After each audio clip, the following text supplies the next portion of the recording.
Supreme court ने election commission को सही फटकार लगाया है फ्रीबी पॉलिटिक्स के ऊपर। इसका हम लोग समर्थन करते हैं, देश की जनता समर्थन करती है।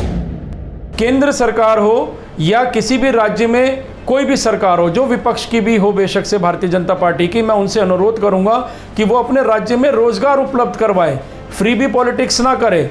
बेरोजगारी भत्ता और वुमेन अलायंस बांट के लोगों को पंगु कर रहे हैं, वो नहीं होना चाहिए। इस देश की अर्थव्यवस्था को बनाए रखने के लिए फ्रीबी पॉलिटिक्स पे पूर्णतः प्रतिबंध लगना चाहिए। इलेक्शन कमीशन को फ्रीबी पॉलिटिक्स करने वाले सभी पॉलिटिकल पार्टीज़ को और पॉलिटिकल लीडर्स को बैन कर देना चाहिए, क्योंकि पहले से प्रावधान है कि पैसे का लालच देके आप वोट नहीं ले सकते, और वही काम भारत में हो रहा है जिस पे पूरी तरह रोक लगनी चाहिए। दिल्ली के मुख्यमंत्री अरविंद केजरीवाल जी कहते हैं कि जनमत संग्रह कराया जाना चाहिए टैक्स पेयर से, कि उनका पैसा सही जगह कहाँ पर इस्तेमाल हो या ना हो। मैं उनसे कहना चाहूँगा कि ये पहले से प्रावधान है कि टैक्स पेयर्स का पैसा कहाँ लगना चाहिए। जाहिर तौर पे किसी के पर्सनल बेनिफिट में तो नहीं लग सकता, देश के विकास में ही लगना चाहिए। तो इसमें जनमत संग्रह की क्या आवश्यकता है? जनमत संग्रह कराना है केजरीवाल जी को तो एक विषय पे ज़रूर कराएं, वो ज़रा पता तो करें कि दिल्ली की जनता ये जानती है या नहीं कि उनके विधायक दिल्ली में काम कर रहे हैं या नहीं कर रहे। अन्य राज्यों में जाके जो वो राजनीतिक स्टंट कर रहे हैं आम आदमी पार्टी को बेनिफिट पहुंचाने के लिए, क्या उससे दिल्ली की जनता इत्तेफाक रखती है? इस पे जनमत संग्रह हो जाए। श्रीलंका के अंदर में जनता का बहुत भारी विरोध हुआ और श्रीलंका के राष्ट्रपति गोटबाया को अपना देश छोड़ के जाना पड़ा। वहाँ के मंत्रियों की गाड़ियों को लोगों ने नहर में फेंक दिया, राष्ट्रपति भवन पे कब्जा कर लिया लोगों ने, और अचानक रातों रात वहाँ से राष्ट्रपति को भागना पड़ा। वहाँ की सेना और पुलिस भी रक्षा नहीं कर पाई। नमस्कार, मैं रॉबिन शर्मा हूँ और मैं tax payer council of India के दिल्ली स्टेट का स्टेट कोऑर्डिनेटर हूँ। हमारे देश में काफ़ी समय से ये चर्चा चल रही है कि क्या फ्रीबी पॉलिटिक्स बंद होनी चाहिए।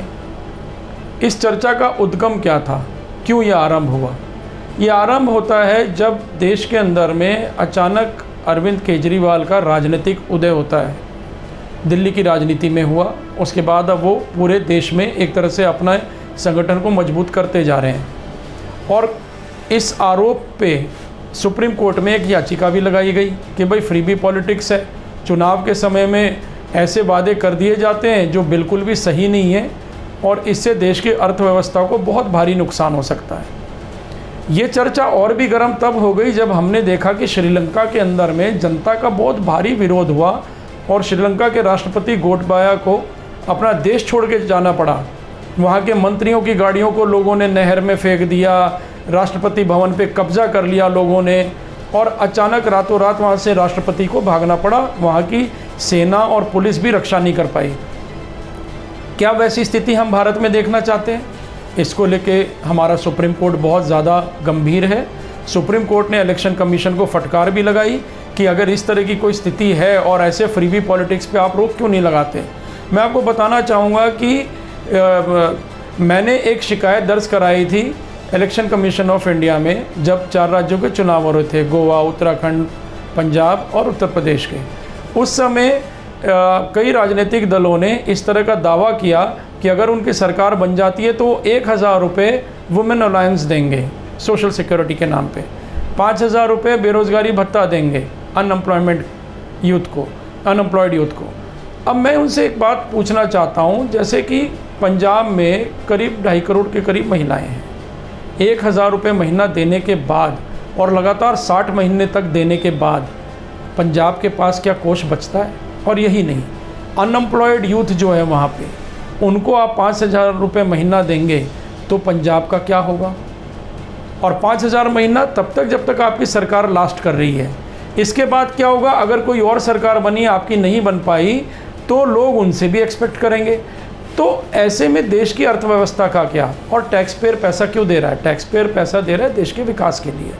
वो पैसे से देश का विकास हो, देश की सुरक्षा हो, देश में डेवलपमेंट के काम हो, इंफ्रास्ट्रक्चर बहुत अच्छा हो जाए हमारा, इसके लिए हम लोग पैसा दे रहे हैं, टैक्स पेयर पैसा दे रहे हैं। जो डायरेक्ट टैक्स पेयर है वो तो इसीलिए दे रहा है। इनडायरेक्ट टैक्सेस के रूप में भी जो पैसे आ रहे हैं वो किसी न किसी तरह से देश के लिए ही लग रहा है।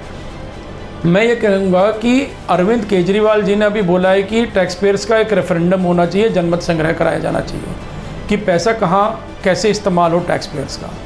देखिए, इसके लिए तो हमारे संविधान ने बहुत पहले से, जो संविधान के निर्माण जिन लोगों ने किया है, उन महान विभूतियों ने पहले ही इसको लिखा हुआ है कि टैक्स पेयर का पैसा कहाँ पे इस्तेमाल किया जाएगा। अब ये नए तरह से टैक्स पेयर से क्या पूछेंगे? मैं कह दूं कि मेरे टैक्स पेयर के पैसे से मैंने अब तक जितना टैक्स भरा है, मेरे को एक PVR स्टूडियो आप बना के दे दीजिए जहाँ से मेरा इनकम जनरेट हो, क्या ये देंगे? कोई और व्यक्ति किसी और तरह का अनर्गल डिमांड कर ले तो क्या ये देंगे? ऐसा कभी नहीं होगा। टैक्स पेयर का पैसा राष्ट्र के विकास में, ये स्पष्ट है, इसमें कुछ नई बात नहीं है कहने के लिए। मैं केजरीवाल जी से पूछना चाहता हूं कि जब इन्होंने अपने MLAs के सभी की तनख्वाह बढ़ा दी, क्या इन्होंने रेफरेंडम कराया? क्या इन्होंने ये बोला कि मेरे सारे जो विधायक हैं वो हर राज्य में चुनाव प्रचार के लिए जाते हैं और संगठन को मजबूत कर रहे हैं, तो दिल्ली के जो नागरिक हैं उनके पैसे से मैं इनको तनख्वाह दूंगा और उस बल पे मैं आम आदमी पार्टी के संगठन को मजबूत करूंगा दूसरे राज्यों में? क्या इन्होंने ये बोला? इस पे करा ले जनमत संग्रह। गुजरात में इनके विधायक पड़े हुए हैं काफ़ी समय से, अलग अलग राज्यों में इनके विधायक जाते हैं, उस समय क्या वो तनख्वाह नहीं ले रहे? अगर वो तनख्वाह नहीं ले रहे तो आप स्वतंत्र हैं, आप जाइए।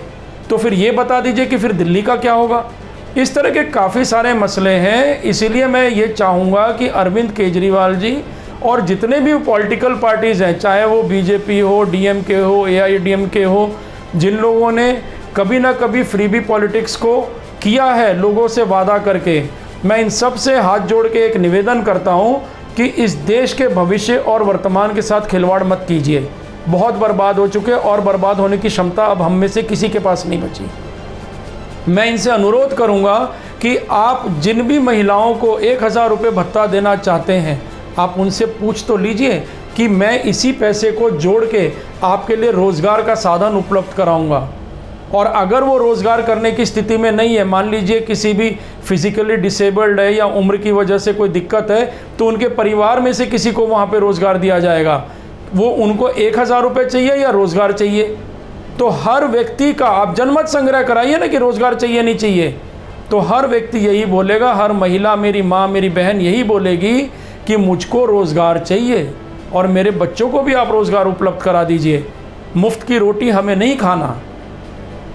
इसीलिए मैं चाहूँगा कि सुप्रीम कोर्ट पूरी तरह से इस पे कार्रवाई करे और देश से फ्रीबी पॉलिटिक्स इल्लीगल घोषित कर दिया जाए। वैसे तो इलेक्शन कमीशन ने इसके ऊपर पहले ही संज्ञान लिया हुआ है, उसमें कई धाराएं ऐसी हैं जिसमें फ्रीबी पॉलिटिक्स पे एक अपराध उसे घोषित किया गया है। चुनाव के दौरान आप किसी को पैसे का प्रलोभन देके अगर वोट ले रहे हैं तो ये अपराध है। अब इस अपराध को इम्प्लीमेंट करने की बारी है।